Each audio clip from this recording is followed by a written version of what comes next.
Bienvenidos todos. Nos ponemos en una postura meditativa.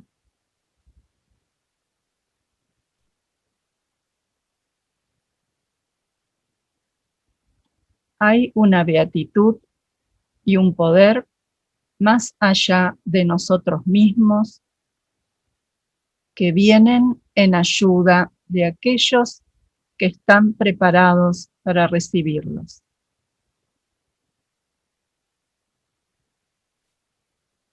Volvámonos a aquellas grandes fuentes de las cuales emanan incesantemente la fortaleza y la inspiración, a todos los que, olvidando el yo personal, están resueltos a aprender y compartir sin reservas.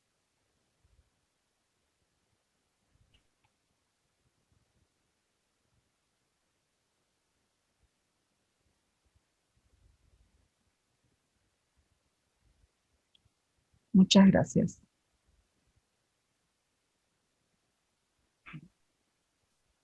Empezamos. Hola, muy buenas tardes, noches a todos. Mi nombre es Alicia. Yo pertenezco a la rama Himalaya de la ciudad de Río Cuarto, en la provincia de Córdoba.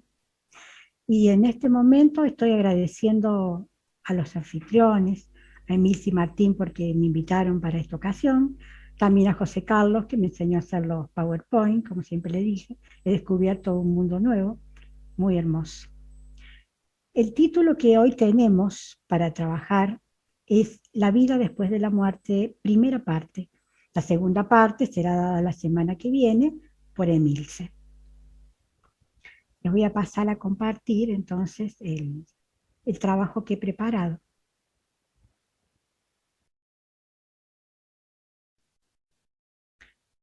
El tema que nos compete hoy, la vida después de la muerte, que es la primera parte.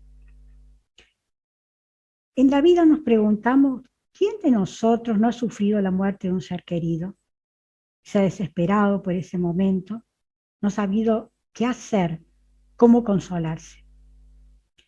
En Teosofía se enseña que el hombre es un ser espiritual que vive una experiencia humana. Y por lo tanto, cada vida es una perla más que se engarza en el collar de las vidas, al cual se van engarzando todas las experiencias vividas. Por lo tanto, se puede afirmar que la muerte no existe. Es un continuo nacer, morir, renacer, constantemente en el eterno ciclo de la vida. Solo cambiamos las vestimentas. Algunas veces vamos como hombre, otras veces como mujer, para adquirir todas las vivencias de acuerdo a nuestro karma. Pero la teosofía además agrega un ingrediente más. Más allá de toda la comprensión filosófica que nos ayuda muchísimo, nos da las investigaciones clarividentes de teósofos destacados que realmente desarrollaron esta capacidad y nos relatan las etapas de la vida post-mortem como que las estuvieran viendo en este plano físico, con muchos detalles. También debo decir que los videntes de todas las épocas han sabido de estas cosas, sino que se mantenían muy en secreto. Este súper sentido, que le llamamos la clarividencia, que ahora está presente en algunas personas, ligeramente despierto en algunas personas, pero que será de patrimonio de toda la humanidad en las razas venideras. Y así vemos entonces, les puse una flechita para que vean el eterno movimiento una y otra vez, sin cesar. Solamente cambiamos de cuerpo. Con respecto a la muerte, hay una parábola budista que me encantó, que la vi, me pareció preciosa, que se las comparto. Dice que una joven y afligida madre, lamentando la muerte de su bebé, le pide consejo a Buda. La mujer le explica a Buda el insoportable pesar y su incapacidad para reponerse de esa devastadora pérdida. Buda le pide que llame a todas las puertas del pueblo y pida una semilla de sésamo en cada casa en la que no se haya conocido la muerte. Después deberá traérselas a él. Ella, obediente, va de puerta en puerta y mientras sale con las manos vacías de cada lugar de las casas, comprende que no hay un lugar que no haya sido azotado por la muerte. La mujer regresa donde Buda, sin semilla alguna, y Buda le dice lo que ella ya ha comprendido, que no está sola, que la muerte es algo que nos alcanza a todos, es solo cuestión de tiempo. Y que lo inevitable, le dice el maestro, no debe lamentarse en exceso. Entonces, si tenemos en cuenta las enseñanzas budistas, ¿qué es lo que muere? Dice, el ser humano es una entidad espiritual eterna e inmortal, que se denomina yo superior o ego. Este, nuestro verdadero ser, se reviste de varios cuerpos para expresar emociones, sentimientos, pensamientos, y de un cuerpo físico para sostener toda la estructura. Esto lo hemos estado viendo, lo cierto, en las clases pasadas.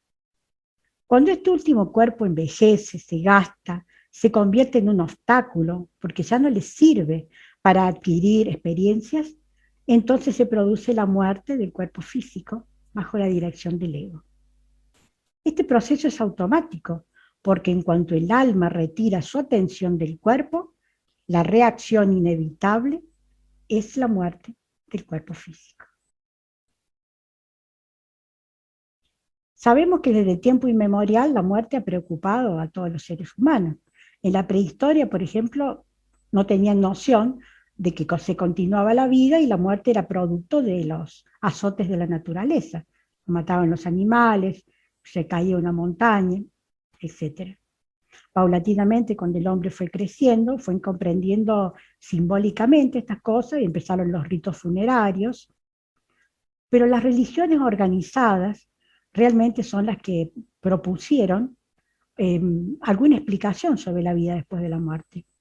Por ejemplo, en el cristianismo, la fe judío-cristiana cree en la vida después de la muerte y el paso del alma por ciertos estadios que son el infierno, el purgatorio, el cielo, y esto abarcaría esos estados. De acuerdo a nuestras acciones, después de la muerte, iríamos a alguno de esos lugares.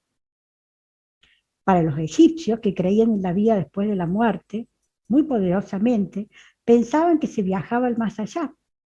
Entonces iniciaban un proceso de momificación muy complicado.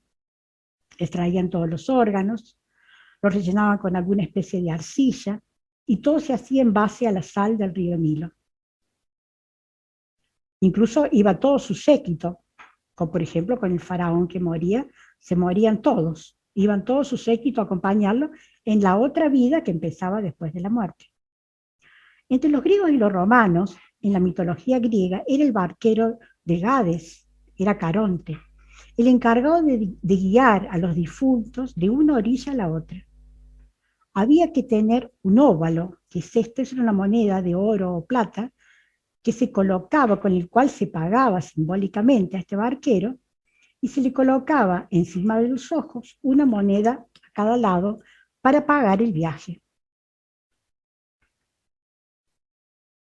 En el budismo, en cambio, el budismo clásico enseña que la muerte no existe, porque el yo personal no existe. El yo personal, el ego, con todos sus recuerdos, deseos, anhelos, apegos, proyecciones, es un espejismo embriagador que nos ciega y distrae de la imperturbable realidad de la conciencia pura o naturaleza búdica. Para los tibetanos, que se dice que son gran conocedores de la vida después de la muerte, hay un texto muy importante de ellos, que es el libro tibetano de los muertos.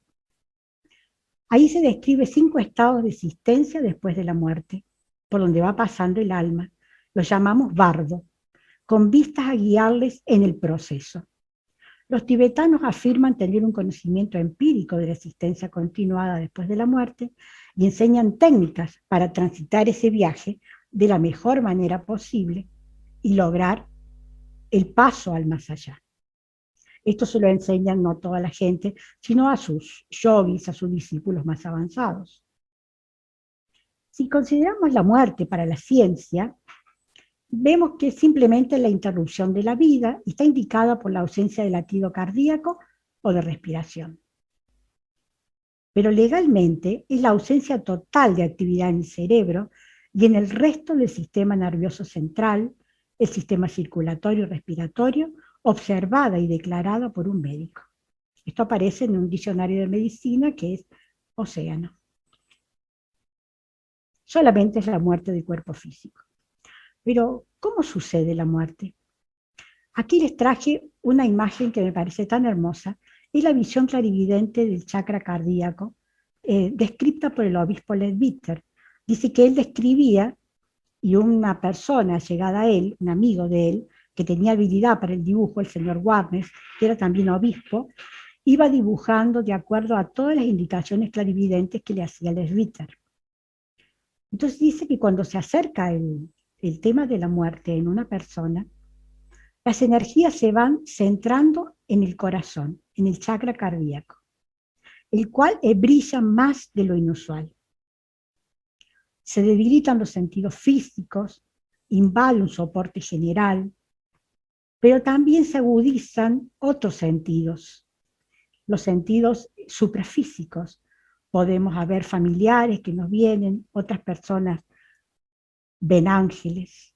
Se empiezan a abrir las puertas a otro tipo de realidades.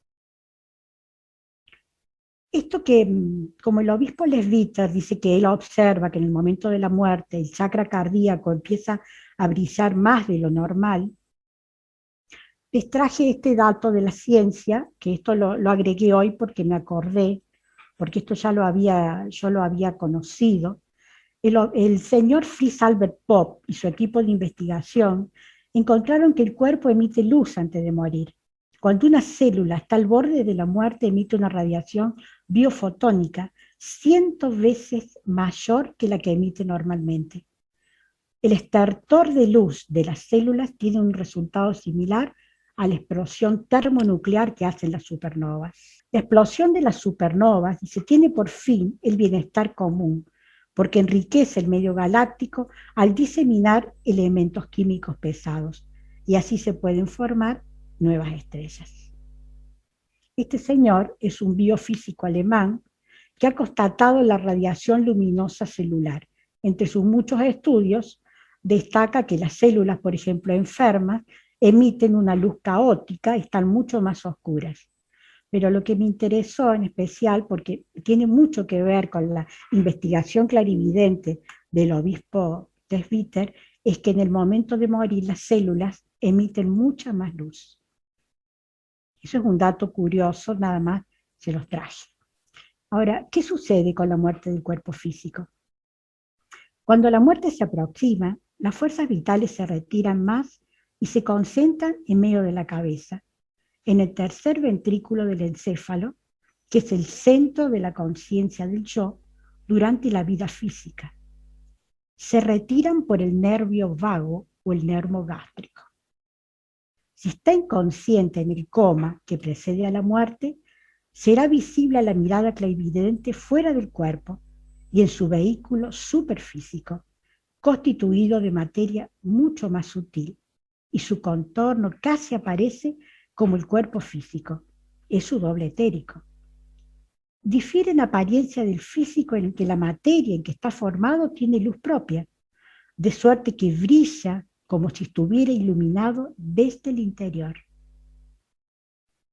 Lo rodea una atmósfera que se va llenando y cambia de colores. Esto es un relato del señor Geoffrey Hobson de una visión clarividente de la muerte que él hace y el cual está disponible, si ustedes gustan, el PDF para compartir. Él ahora nos da unos datos aquí que yo me puse a investigar un poquito, sin saber mucha medicina, me ha costado bastante, entender lo del nervio vago, el nervio neumogástrico, y el tercer ventrículo donde se alojaría esta esencia, digamos, que tiene el hombre. El nervio vago es un nervio que ocupa prácticamente todo el sistema del cuerpo. Dice, es el nervio más importante que viene desde el cerebro y viaja hacia todos los órganos principales, además de ser el encargado de enviar los mensajes de relajación al cuerpo. Cada vez es más importante la importancia de este nervio en el control de la ansiedad. Entonces teníamos en cuenta que, según lo que nos decía el obispo Lesbite, primero se está centrando en el corazón, ¿cierto? Aquí asciende por este nervio neumogástrico y se va a situar en el tercer ventrículo. Dice que el tercer ventrículo es una estrecha cavidad que está ubicada entre los tálamos, en pleno diencéfalo. ¿Ven? Yo he buscado algunas figuras para que nos ubiquemos. El diencéfalo es una estructura del cerebro que contiene el tálamo, el hipotálamo, estructuras involucradas en el procesamiento de la información sensorial, la producción hormonal, la regulación de los órganos viscerales, el control de las emociones, el hambre, el sueño, etc. ¿Vieron lo importante que es, no? Entonces aquí está el tercer ventrículo, que también encontré que en su parte posterior está sentada la glándula pineal. Aquí lo vemos, la parte del medio, y en esta otra es el número 2, en este el medio. Esto es a modo de ver, es una información anatómica. No sé si estará del todo bien, perdonen los que saben bastante anatomía, pero quise traerles esa información. Entonces, el momento llega, el cordón se rompe y el hombre queda libre de su cuerpo y ya no puede despertarse más en él. Entonces aparecen en él los signos de la muerte, su labor ha terminado. En casi todos los casos, el hombre es tan inconsciente de que muere como que se duerme. Pasa, por así decirlo, en un abrir y cerrar de ojos de este mundo al otro.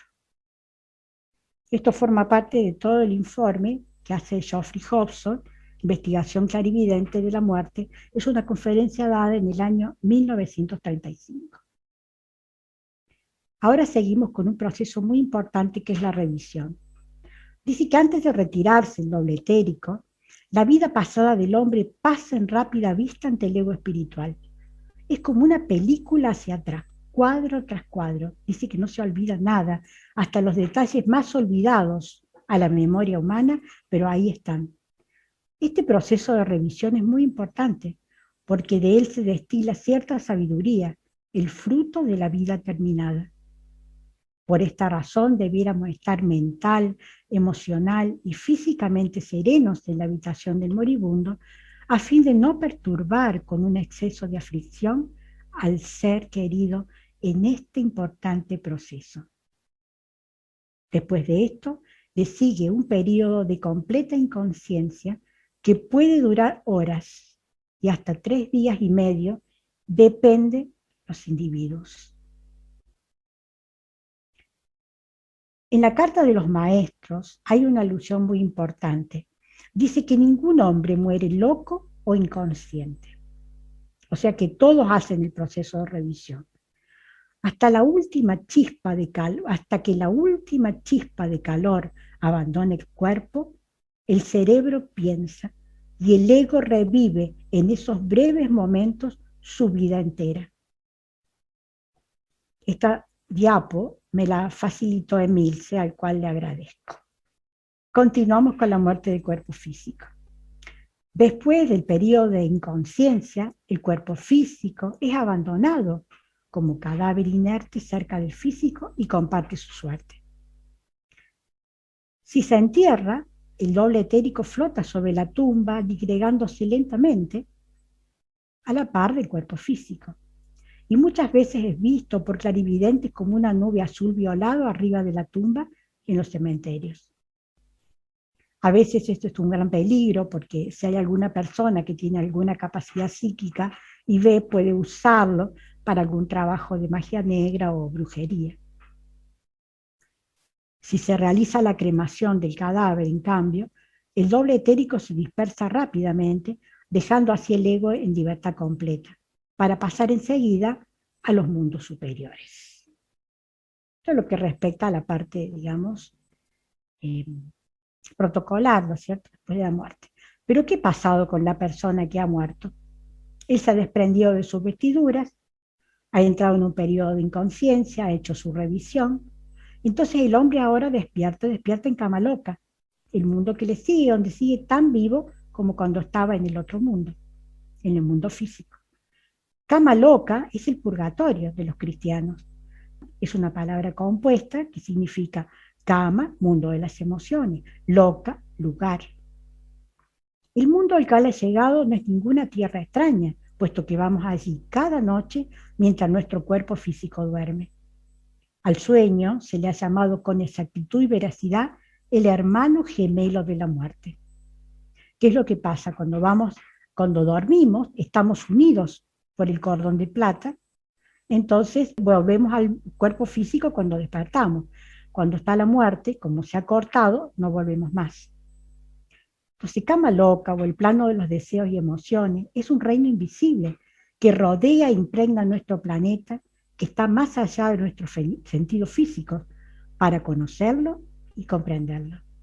Según la filosofía esotérica, abarca desde el centro de la Tierra hasta la Luna, interpenetrándola en toda su totalidad.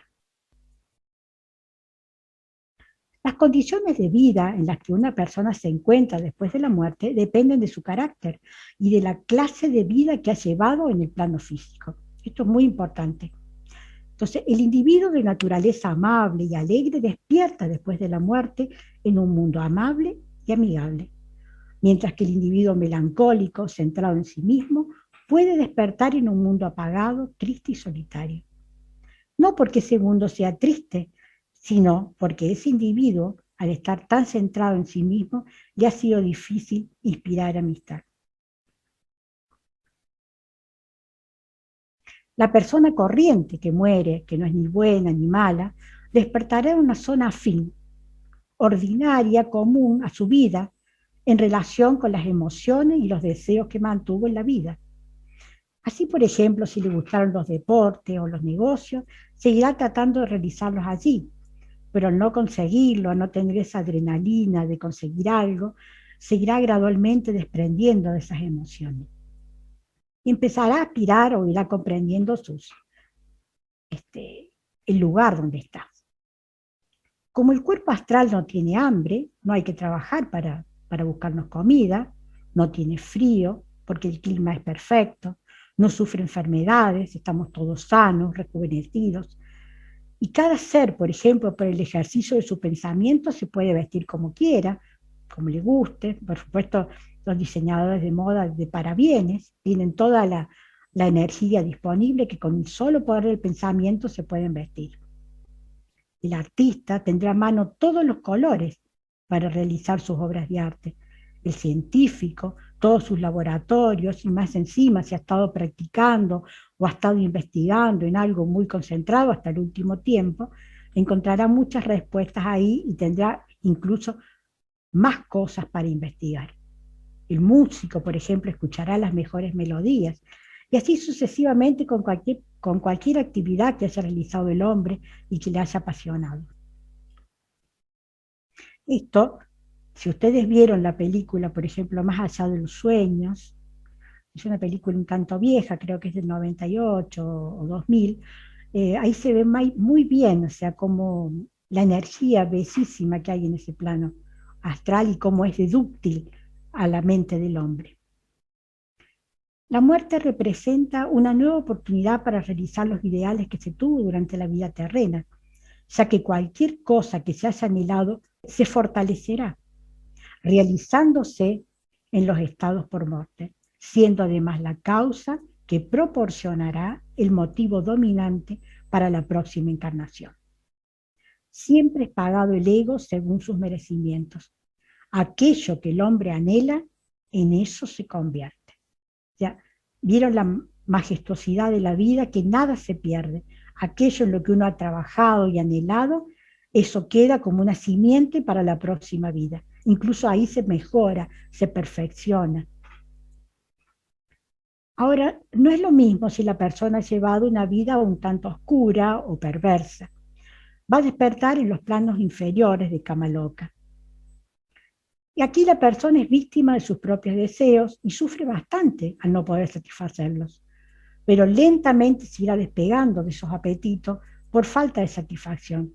De esta manera se irán purgando todos los deseos hasta que la capa astral más externa se extingue y pasa a una capa o plano más elevado. Otros autores señalan que la persona vive en una especie de espejo donde percibe el mal que realizó otra persona desde la piel del otro y así poder comprender su error. O sea que también va siendo un aprendizaje. Entonces nos tenemos que preguntar aquí, ¿existe el purgatorio? ¿Estas partes inferiores del Kama Loka son el infierno? Si existe un infierno en alguna parte, que no existe, es una condición de intenso deseo imposible de satisfacer. No es un lugar al que vayamos, sino que es un estado de conciencia, lo mismo que el cielo. Este sufrimiento no se impone como castigo después de un juicio, no hay ningún juicio, sino que lo producimos nosotros mismos con nuestro accionar. Y el sufrimiento se limita, es el resultado de un vicio no dominado, por ejemplo, y solo dura mientras subsista la energía empleada en satisfacerlo. Cuando la energía se termina, el hombre se libera. Esta comprensión del hombre interno afectará su próxima vida y en la cual nacerá probablemente con una intensa repugnancia hacia aquella forma especial de desenfreno. Hay algunas excepciones a estos tres niveles que estamos mostrando: los suicidas, los accidentados y los niños. El suicida deberá esperar en Kama Loka el tiempo restante que le faltara vivir hasta terminar su ciclo de vida. Están despiertos en el Kama Loka. Esto nos lleva a presumir, yo no tengo la certeza, pero nos lleva a presumir que la vida tiene un tiempo determinado para cada persona. Esto tendría alguna relación con el pensamiento hindú. Dice que cada persona que nace viene con una determinada cantidad de respiraciones, cantidad de alientos. Y que, por ejemplo, esos alientos y no tiene que ver con los años, esos alientos te pueden durar 50 años o 100, depende cómo vos los uses. Si haces buena vida, si aprendes a respirar bien, si no te ves afectado por emociones violentas, que como todos sabemos, es corta la respiración, es jadeante, rápida, cuando uno está más inquieto, entonces gasta mucho más respiraciones. Tiene todo un sentido para ponderar la vida yógica, ¿cierto?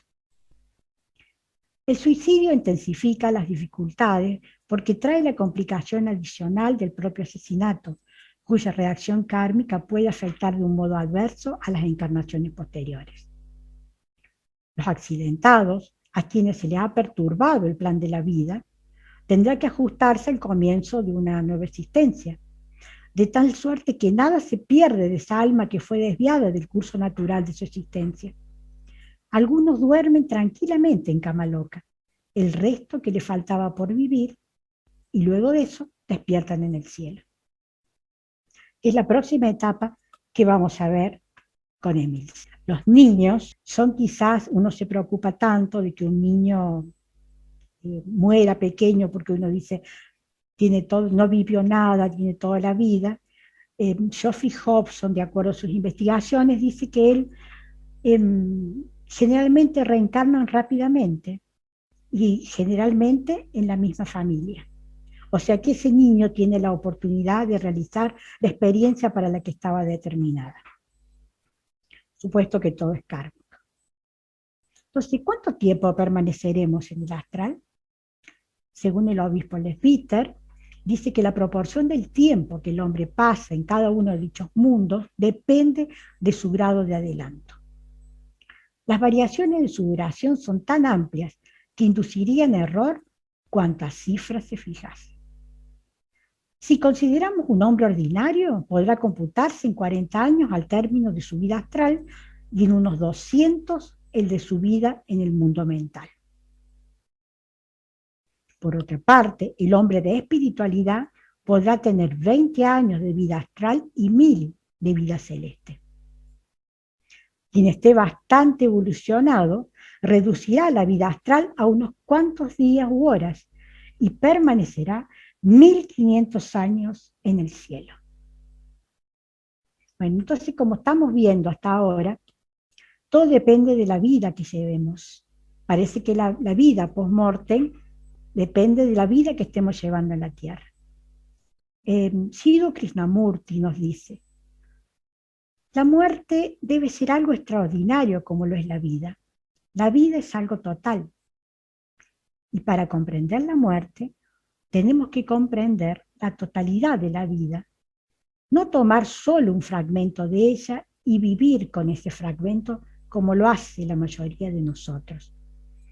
Así que de principio a fin, la vida y la muerte son una sola cosa.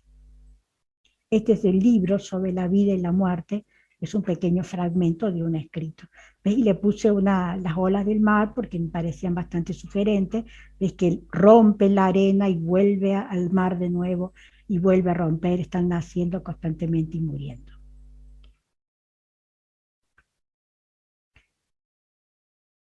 Dice que la teosofía nos enseña que podemos conocer las cosas por sus complementos, ¿no es cierto? Entonces aquí yo les traje un extracto, es de una filósofa, que nos habla justamente de esto, de vivir una vida con significados, que es también lo que nos prepara para seguir la vida después de la muerte y seguir evolucionando. Quienes han estado cerca de la muerte, han sobrevivido a un serio accidente o se han curado de una grave enfermedad, nos dicen que ahora aprecian la vida más que antes. Son pocas las personas que aprecian la vida como se debe. Estamos bloqueados satisfaciendo nuestros deseos inmediatos y soñando despiertos la mayor parte del tiempo. No necesitamos un escenario catastrófico para hacer algo por nuestra vida. Un propósito único y global es clave para una vida satisfactoria. Incluso ponderar el valor de un día o de una hora de vida. Y por suerte para nosotros, vivir una vida de significado no es un problema, es algo que podemos cultivar. Esto es un extracto del libro que se llama Más Platón y menos Prozac. Es un libro de divulgación científica de esta escritora norteamericana, Lou Marinoff, donde ella da ideas sobre todo cómo vivir una vida de contenidos. Entre todos los problemas que presenta la vida, en realidad dice que tomamos mucho Prozac. Prozac es como una pastilla, una droga que se usa para los nervios, para calmar la ansiedad. Entonces, que si comprendiéramos más las cosas, necesitaríamos menos de esos medicamentos. Una analogía que ya hace.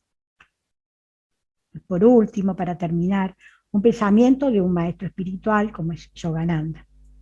Dice, el cuerpo es tan solo una vestimenta. ¿Cuántas veces te has cambiado de ropa en esta vida y no por eso dirías que tú has cambiado? De la misma manera, cuando te desprendes de la vestimenta corporal al sobrevenir la muerte, tú no cambias, sigues siendo exactamente el mismo, es decir, un alma inmortal, un hijo de Dios. La muerte debe ser algo extraordinario, como lo es la vida. Yogananda. Para terminar, muchísimas gracias por escucharme y espero que les haya servido.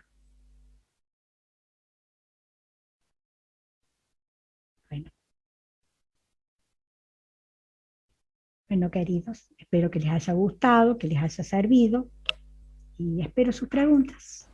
Ahí habilito los micrófonos.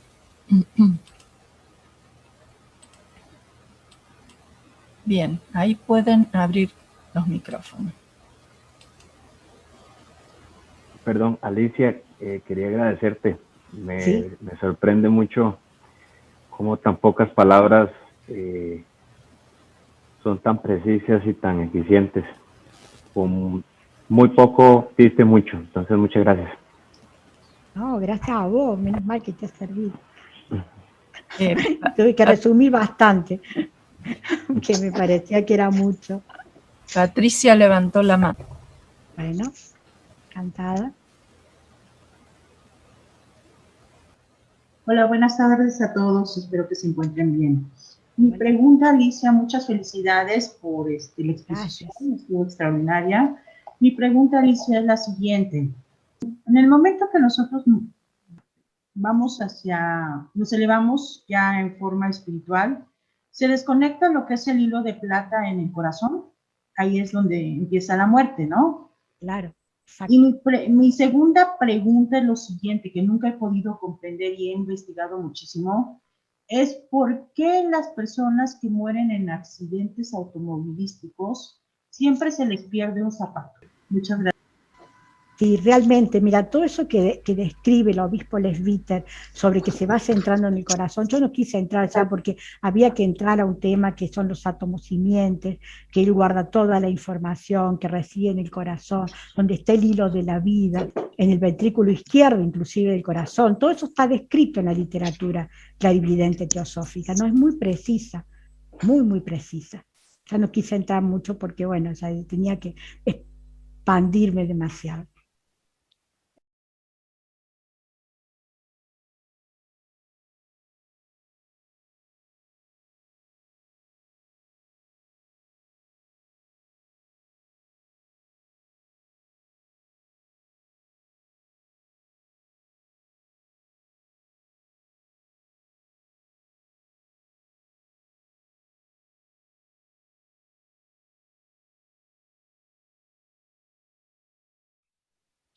Está primero José, luego vi la mano de Alicia y luego Federica. Bien. Bueno, primero, felicitarte porque muy completa, muy abarcativa, ¿no? Me encantó. Te quería preguntar sobre en el proceso de cremación del cuerpo físico, ¿no? En muchas tradiciones se habla de que antes de cremarlo al cuerpo hay que dejar pasar unos cuantos días, ¿no? Para el proceso retrospectivo. No sé si tenías algo de información sobre este aspecto. Bueno, eso es lo que dicen los budistas, viste que el budismo dice que por lo menos 3 días. Ellos lo tienen 3 días, viste, recitándole mantras al lado y bueno, ¿no es cierto? Nosotros es imposible, viste que es imposible porque nuestras, dice 24 horas. Mira, yo tuve que hacer toda una maratón, inventar para mi esposo, para que pasara 1 día y medio. Tuve que ocurrir a un ardid, dejarlo en la morgue de la clínica y que no fueran a buscarlo del sepelio para que no lo cremaran antes de las 24 horas. Entonces pasaron 36 horas. Pero realmente, si vos tenés en cuenta eso, lo ideal es que pase un poco más de tiempo, ¿no es cierto? Si me permitís, Sí, Alicia, sí. las 36 horas tiene que ver con el desprendimiento del doble etérico, Sí. me parece. Sí. Y con respecto a la revisión, José, se realiza rápidamente, es decir, se realiza no mientras el cuerpo está con calor.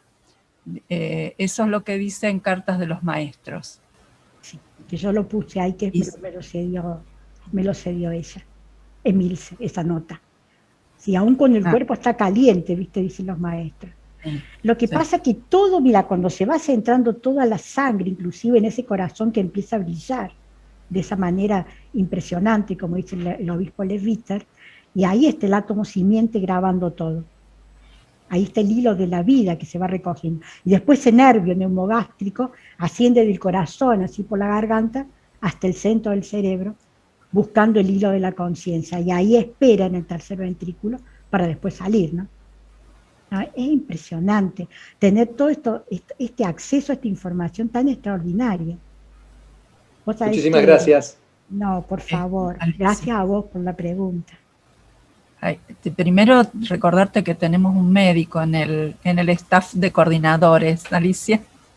Sí, por Patricia. favor. Y pido perdón. Delcy no está, pero... Bueno, Patricio, si dije algo mal, porque estudié bastante para explicarles un poco todo ese proceso, que es bien físico. Así que bueno, Patricio, si tenés algo que corregir, agradecería. Es complicado, Alicia. El neuma. Sí, me han metido en un lío. Ni lío, bueno, entonces no. Mira, el Bueno. neumogástrico sí es verdad que está muy vinculado al sistema parasimpático.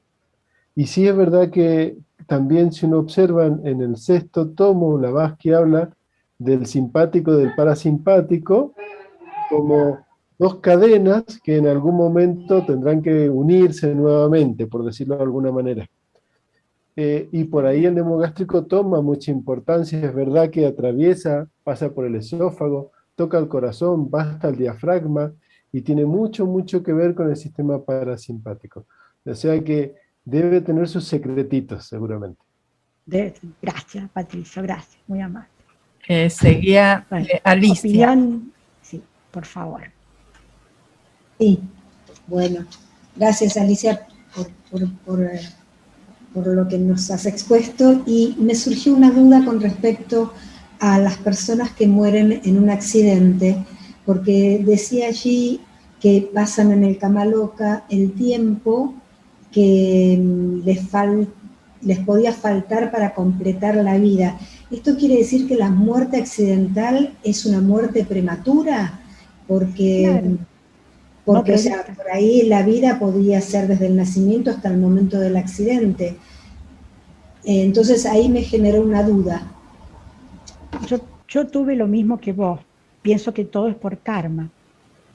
Yo encontré esa información y la puse porque me pareció que era consolador para la persona que si le muere un familiar en un accidente, ni siquiera sufre todos los embates que está pasando, que puede pasar en el astral, porque es algo que ha sido interrumpida la vida por manos extrañas. Eso es lo que decía. Kármicamente tenía que terminar la vida así. Claro. Y otras no. Son directamente arrebatadas. Una aclaración respecto a ese punto. En general sí, como dice Alicia, está todo dentro del karma. Mucha gente que ha tenido accidentes estaba previsto que se muera de esa forma. Pero pensemos en cuestiones que son difíciles de resolver aún para el karma mismo, ¿no? Una gran cantidad de gente que muere, o sea, en un terremoto, en una guerra o en grandes accidentes aéreos. Es probable que uno de todos ellos, que no había forma de reubicarlo, por decirlo así, muera en ese accidente y no le correspondía. O sea, son excepciones, pero en ese caso sí se aplica esta regla. Gracias. Gracias, Martín, gracias. Otra aclaración, entre los casos de reencarnación rápida, donde hay recuerdos, los niños recuerdan, y hay inclusive videos en YouTube sobre esos temas, con investigaciones. A veces son, no a veces, generalmente resultado de un accidente, es decir, entonces se le procura, sin que haga todo el ciclo, se le procura una encarnación rápida, porque tenía que continuar, digamos. Y eso creo que en el mismo artículo que después le vamos a mandar al grupo de Geoffrey Hodgson, me parece que está, ¿no es cierto, Alicia? Sí, sí, es bastante más amplio. Sí, sí. Tracté un poco. Bien, después sigue Federica. Yo lo resumí un poco. Sí, muchas gracias. Antes que nada, Alicia, muchas gracias. Estoy fascinada con la manera en cómo nos llevaste por este camino, el material, la cordialidad con la que hablaste. Estoy muy agradecida, muy complacida. Muchas felicidades. Yo tengo una pregunta. Me llamó la atención la parte donde hablaste de las supernovas y que el cuerpo emite pues luz antes de morir, pero ¿qué me puedes compartir o explicar?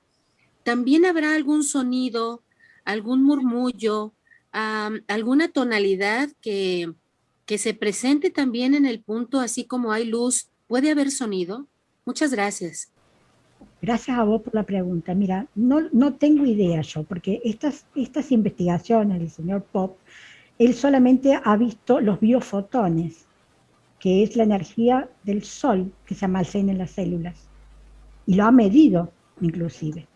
Está obteniendo patrones de que, por ejemplo, una célula enferma emite un patrón de luz y cuando está de oscura, incluso caótica, y cuando está sana, brilla, está armoniosa, más o menos lo que conocemos por las investigaciones teosóficas. O sea, está comprobado la ciencia, por eso se los puse. Y realmente, fíjense cómo tanto el microcosmo como el macrocosmo, por eso también se los cité, la propia célula, la supernova se comporta igual que las células del cuerpo. Están muriendo, hace un estallido de luz, la supernova generará un nuevo sistema de estrellas, y el cuerpo humano, esas células que habitaron el cuerpo humano, viste que Jesús decía en el Evangelio, dice, del polvo eres y al polvo volverás. O sea, esa materia del cuerpo físico también vuelve como a la bodega de la naturaleza, digo yo, para formar nuevos cuerpos y nuevas vidas. Con lo cual nada se pierde, viste, todo se transforma, que nos decía Einstein, por ejemplo. O sea, es muy increíble cómo se comprueba toda la enseñanza de la sabiduría antigua, la está comprobando la ciencia. Es muy hermoso eso. Muchas gracias. Oh, así, por favor. Sigue Alberto. Alberto. Bueno, muchas gracias, Alicia. Hola. A ver. ¿Sí, ¿me escuchan? Sí, perfecto. Sí. Muchas gracias, Alicia. Muchas gracias, hermanos, por acompañarnos. 2 o 3 reflexiones. Yo tenía un hermano muy amigo que tuvo un accidente y él me contaba de que cuando tuvo el accidente pudo ver como en una filmación rápida toda su vida. Así que es un poco coincidente con lo que expresabas. También leía de un maestro de que cuando él se ilumina, él cuenta de que es rodeado por toda una nube y que en esa nube podía ver toda su existencia, todas las existencias que había tenido antes de iluminarse. Y por último, una vez venía en un auto, venía manejando un amigo y el amigo se duerme. Entonces yo pienso, si lo despierto va a pegar un volantazo, entonces mejor que yo tome el manubrio, lo lleve al centro de la ruta y así no nos damos vuelta. Bueno, y efectivamente hice eso, pero me di cuenta que se había ralentizado el tiempo, porque íbamos a 130 kilómetros, se durmió saliendo de la ruta, y yo digo, no puedo haber tenido tanto tiempo para pensar las posibilidades que había, y me di cuenta que se había demorado el tiempo. Entonces ahí aparece otra cosa que he leído por ahí, o alguien me ha dicho de que cuando el cuerpo físico no está, el concepto temporal desaparece como lo tenemos en la Tierra. Claro. Eso es lo que pregunto y lo que quería aportar. Gracias. No. Muchas gracias por tu comentario. Bueno, con respecto a lo primero, hay muchísimos testimonios de personas que tienen un accidente grave, hay un desprendimiento del doble etérico, el cuerpo empieza a hacer la revisión, pero como el cordón de plata no se corta, el hombre vuelve a la vida. Está casi muerto, pero vuelve a la vida. Eso hay muchos testimonios, incluso los que ven el túnel, ¿viste el túnel? Que sería como, decía Isaac en un video, que es como una rejilla así muy luminosa que uno tiene que atravesar. Y eso se ve. Muchísimos testimonios con respecto a eso, así que yo no tengo ninguna duda que efectivamente es así. Después lo otro que me comentaste, eso del tiempo. Bueno, realmente es así, la medida del tiempo pasado, presente y futuro es en esta medida que tenemos nosotros aquí en el cuerpo físico. Pero en realidad, eso lo hemos estudiado hace poco en la rama con Marcela, la medida del tiempo es lo que en la sabiduría antigua se dice el eterno presente. O sea, todo está coexistiendo, todo está ocurriendo. Y es lo que dice la física cuántica, ¿no es cierto? Simplemente es una posibilidad en el espacio-tiempo lo que nosotros vemos en este momento, pero que cambia. Cambia de acuerdo a la vista del observador, ¿viste? Eso es otra de las cosas que te abre la cabeza y no puedes creerlo. ¿Cierto? Muchas gracias por tus aportes. Continúa Alejandro y Cristina. Bien. ¿Qué tal? Buenas tardes a todos. Hola, buenas tardes. Alicia, la verdad que espectacular tu explicación. Yo quería agregar solo un par de cuestiones que con respecto a el tema de la cremación, ¿sí? Desde la tradición yógica, ¿sí? Se da un promedio de 3 días para realizar la cremación, ¿sí? Que conviene esperar ese tiempo por lo que recién estuvieron exponiendo del doble etérico, ¿sí? Que no es solo desde el budismo, sino también desde otras tradiciones orientales que tienen exactamente la misma mirada.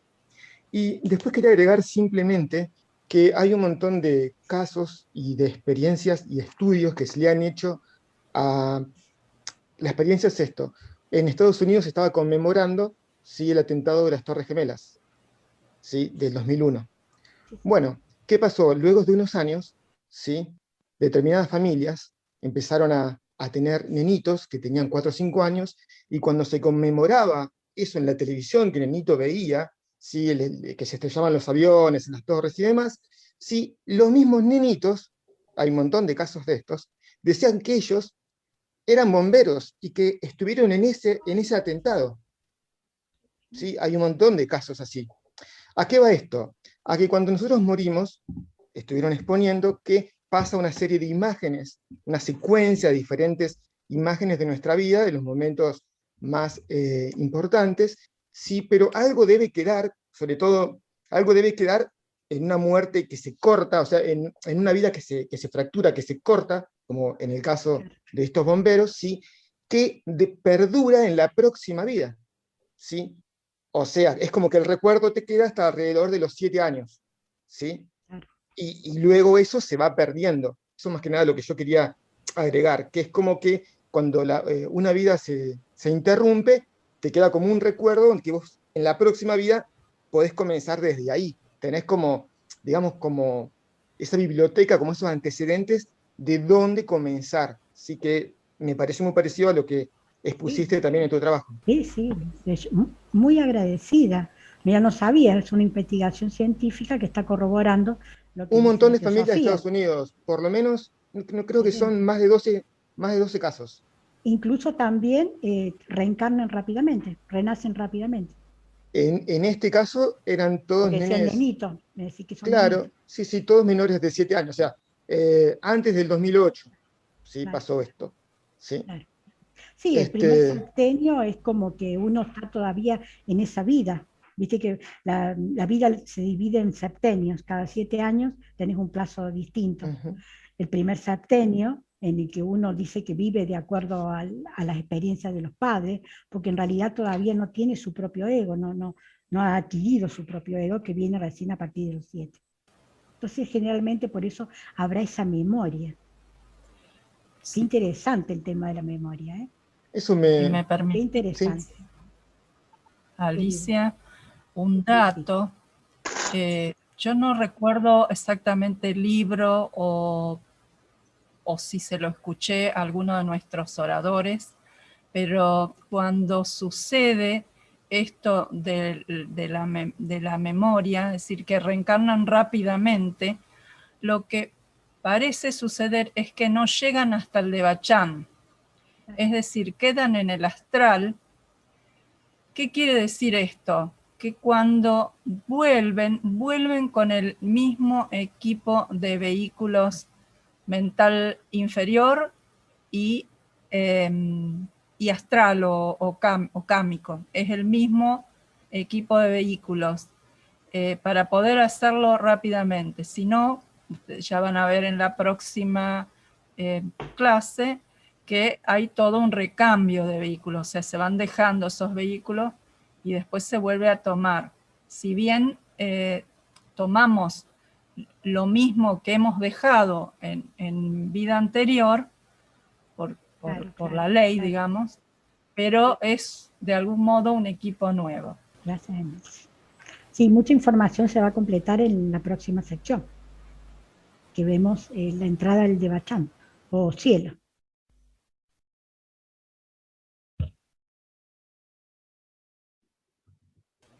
Bueno, Malú. Sí, buenas tardes.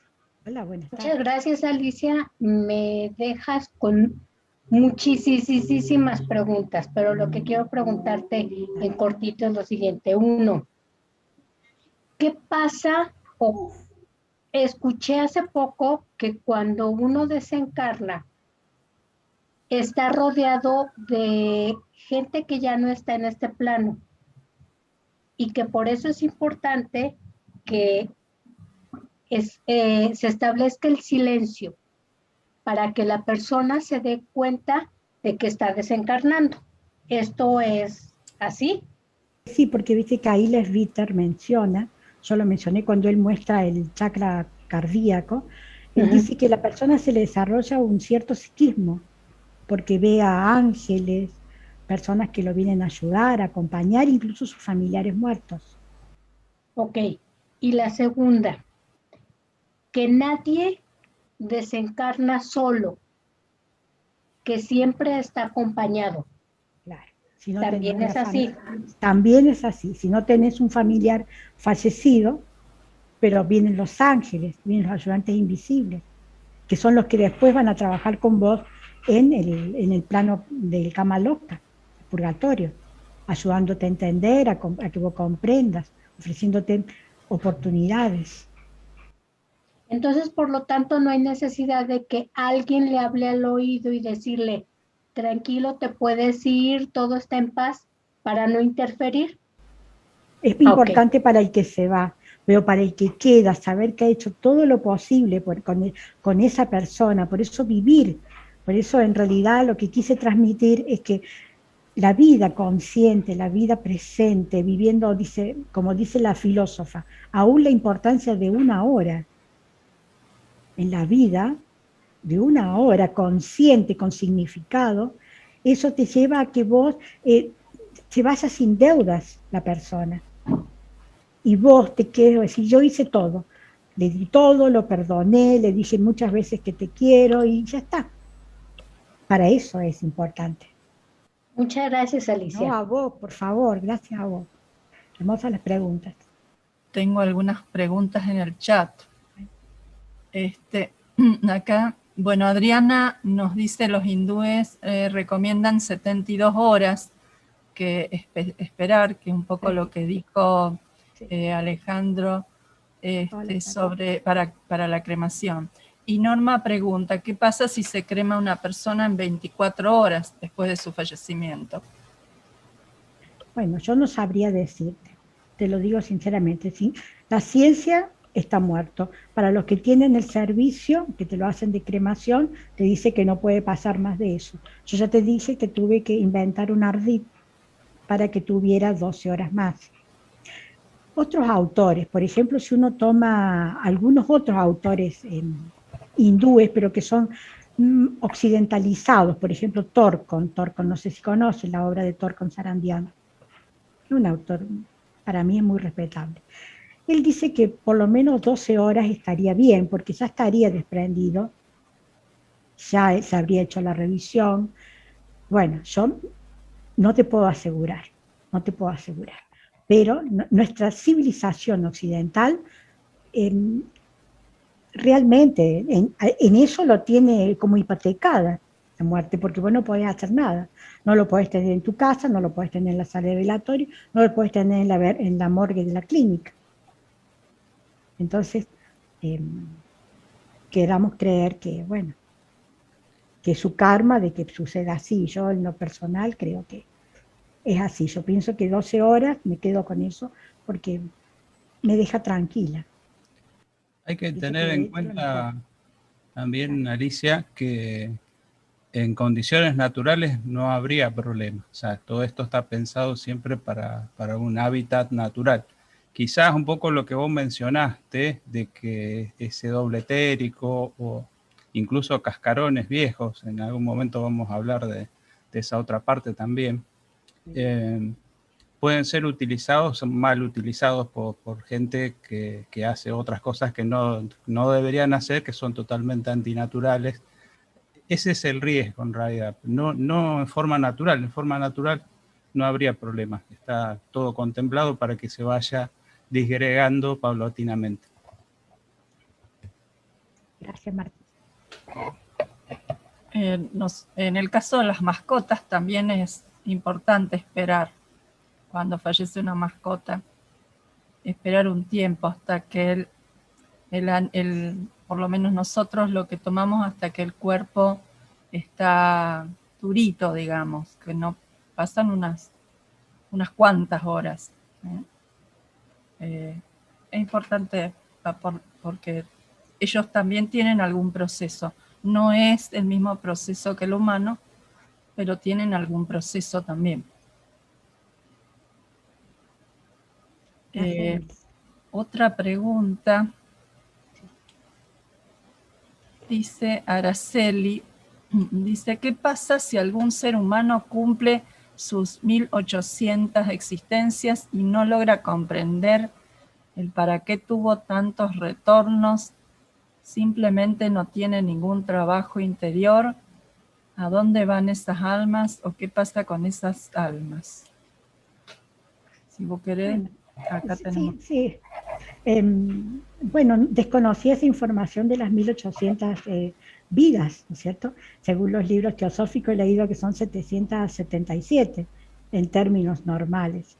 700 en la vida, digamos, de aprendizaje, donde uno va y viene, aprende poco. 7 ya en el sendero, las últimas 7 ya directamente para realizarse. 70 en el sendero y 7, las últimas 7, ya para realizarse. Desconocí esa cantidad de vidas. Se dice que es similar a lo que pasaría en una escuela, ¿no? En realidad repite grado. Cuando muchas veces se habla en la Biblia del juicio final, un poco se refiere a eso. No hay un juicio definitivo, hay juicios parciales. En cada juicio parcial van quedando almas rezagadas y tendrán que entrar en otro grado, o sea, volver a repetir el grado. Los que pudieron llegar a ese nivel que plantea Araceli seguirán su evolución, el otro tendrá que volver a empezar desde algún punto atrás, no todo de nuevo, pero sí desde algún punto atrás. Y así se van separando las humanidades, ¿no? Por eso hay algunas almas más adelantados y otros que están más demorados. Gracias, Martín. De todas maneras, tener 1000 existencias, para mí, todo el proceso de la vida asegura que ya haya algún tipo de desenvolvimiento. No podemos saber cuántas existencias tiene cada uno, por lo menos ni siquiera uno mismo puede saber cuántas existencias tiene. Así que tal vez si una persona no tiene ningún tipo de trabajo interior, tal vez en realidad sea un alma que no tenga tantas existencias. Tal vez sea un alma más joven, como se dice. Bueno, a ver, otro mensaje.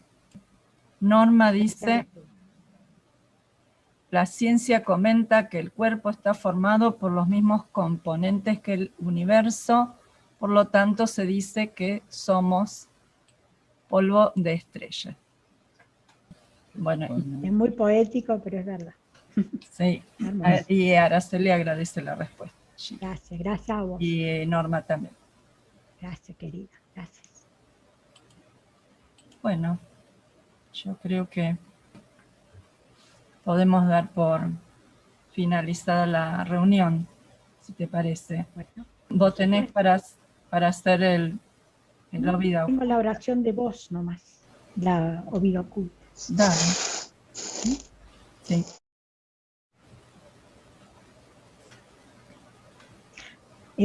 Bueno, hermanos, vamos a cerrar la reunión. Muchas gracias por su presencia. Y cualquier tema lo pueden pasar también al WhatsApp, si tienen alguna duda, también se puede responder. Muchas gracias a todos. Nosotros cerramos siempre con O vida oculta. Oh vida oculta que vibras en cada átomo. Oh luz oculta que brillas en cada criatura. Que cada ser que se sienta uno contigo, sepa que por lo tanto es también uno con todo lo demás. Que así sea. Muchas gracias. Muchas gracias. Gracias a ustedes. Muchas gracias, excelente. Gracias. Gracias.